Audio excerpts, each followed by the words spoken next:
Hi everyone, 24 मई को IMUCT के exam है और बहुत सारे बच्चों ने लिंक्डइन पे, व्हाट्सएप पे, ईमेल पे ये सामने पॉइंटर जो नोट नंबर 3 है इसके ऊपर मुझे परेशान कर दिया है। ये मैसेज है इंप्रूवमेंट कैंडिडेट्स के लिए जिनके PCM के अंदर 60% से कम आए, चाहे वो यूपी बोर्ड से थे, स्टेट बोर्ड से थे, CBSE से थे या ICSE थे। तो इंप्रूवमेंट का मतलब होता है कि अगर 60% से कम आए हैं भाई, तो आपसे किसी भी सब्जेक्ट के अंदर इसके अंदर आपके नंबर बहुत कम आए हैं, उसके अंदर अगर आप इंप्रूवमेंट देंगे और उसके अंदर अगर आपके नंबर बढ़ जाएंगे सेम बोर्ड से, तो आपकी ओवरऑल परसेंटेज PCM में 60% से ऊपर चली जाएगी and then you can go for IMUCT exam से। आपके फिजिक्स में 60 आए, केमिस्ट्री में 60 आए, मैथ्स में 50 नंबर। अगर मैथ्स में आपके 60 होते तो आपकी PCM परसेंट 60 बन जाती।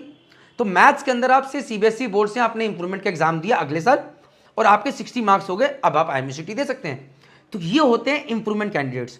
यहां पर IMUCT का कहना है कि अगर आप इंप्रूवमेंट के एग्जाम दे रहे हैं तो भाई आपको सेम स्टेट सेम बोर्ड से देना है, चाहे अगर आपने CBSE बोर्ड से भैया दे रहे हो या ICSE बोर्ड से दे रहे हो, किसी भी बोर्ड से दे रहे हो, सेम बोर्ड से होना जरूरी है। बहुत सारे स्टेट्स बोर्ड में क्या होता है कि भैया इंप्रूवमेंट अलाउड ही नहीं होता, तो वापस उन्हें रिपीट करने के लिए बोला जाता है। ये चीज आपको समझनी है।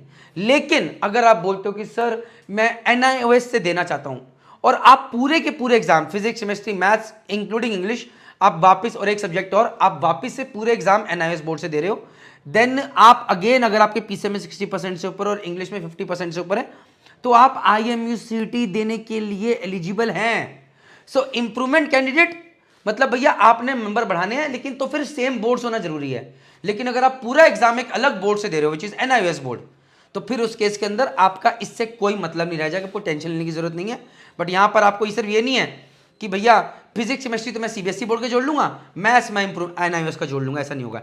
NIOS से आपको दोबारा से पूरा फिजिक्स, केमिस्ट्री, मैथ्स, इंग्लिश और एक आध सब्जेक्ट और से पूरा का पूरा बोर्ड एग्जाम्स वापस से रीअपेयर करना पड़ेगा। That is what this says.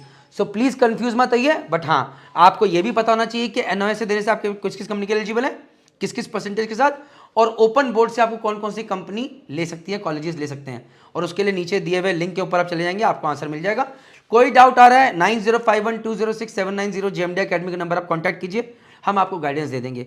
किसी बच्चे को लगता है कि यार इस नंबर पे कॉल कर रहा हूं कोई उठा नहीं रहा है, तो दूसरा नंबर दे रहा हूं हमारा, ये देखिए, आप इस पे कांटेक्ट कीजिए, आपको आंसर जरूर मिलेगा। जय हिंद, जय भारत, जय माता।